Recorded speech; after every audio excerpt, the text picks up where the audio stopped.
Hi, I'm Erin from Broke Millennial for the Financial Diet. Welcome to the 3-Minute Guide brought to you by Skillshare. In mid-September, my partner and I of 8 years finally said I do and officially became husband and wife. We didn't focus on a frugal wedding, but we did find both big and small opportunities to hack the cost of the overall wedding, saving thousands of dollars in the process. Here are 6 of the hacks that we use. Number 1, paperless wedding invites. We ditched the paper save the dates and wedding invitations and sent everything via email. We used paperless posts so our digital cards were beautiful, environmentally friendly, and a fraction of the cost that we would have spent sending traditional wedding invitations. I got asked a lot how older guests responded to this idea of being invited via email, and my 92-year-old grandmother was the first person to RSVP to our wedding via the digital invite, so we didn't actually have a problem. However, you can do a mix of both print and digital invites if you have a couple people who need to kick it old school. Many of the digital card platforms do offer the option to print on paper. Number 2, I use referral discounts for the DJ and photographer. There is no better endorsement than enjoying somebody's work yourself. So I already knew that I wanted to use a DJ that had played at my cousin's wedding and a photographer that a friend of mine had used at hers. When I contacted each of these vendors, I asked them straight up if they took a referral discount. The DJ knocked $200 off his cost and added some additional party lighting, and the photographer gave me a $500 discount. This not only saved us money, but a lot of time not having to do research into photographers and DJs. Number 3,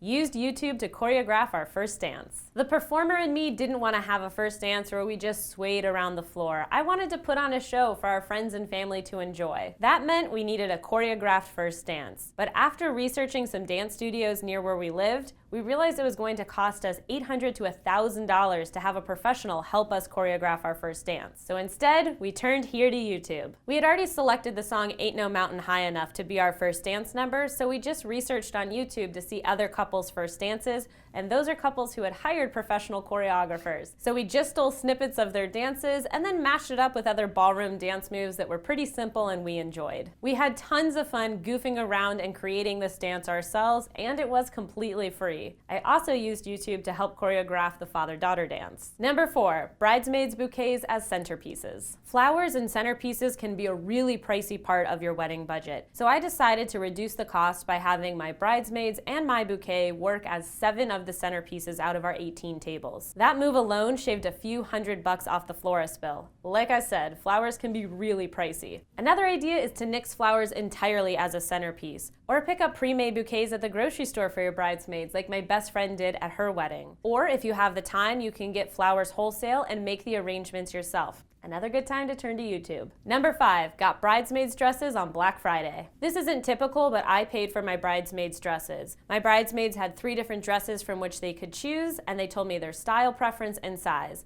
And then I waited until Black Friday to make the purchase, because a sales clerk had told me that was the biggest discount available for the year. My male bridesmaid just wore a navy suit that he already owned. I also fully endorse just picking a particular color and then having your bridesmaids pick whatever dress, whatever style that she personally feels beautiful in. Finally, our hotel room the night of our wedding was comped because we used a hotel that would comp our room if enough of our wedding guests stayed there. There was also a discount for our guests if they booked a room in the block that we had reserved. This is a fairly common practice and definitely worth asking about if you're debating between 2 different hotels. Getting your room comped and usually upgraded can save you a couple $100 the night of your wedding. Bonus tip, if you're planning a wedding, it's a great time to travel hack using sign-on bonuses with credit cards. And this way you could actually use miles to subsidize the cost of your honeymoon. Just make sure you're not putting yourself in credit card debt in order to get there. Channeling your own artistic ability and learning how to craft is certainly one of the best ways to hack a wedding budget. One place you can go to learn how to get in touch with your inner craft maker is with Skillshare,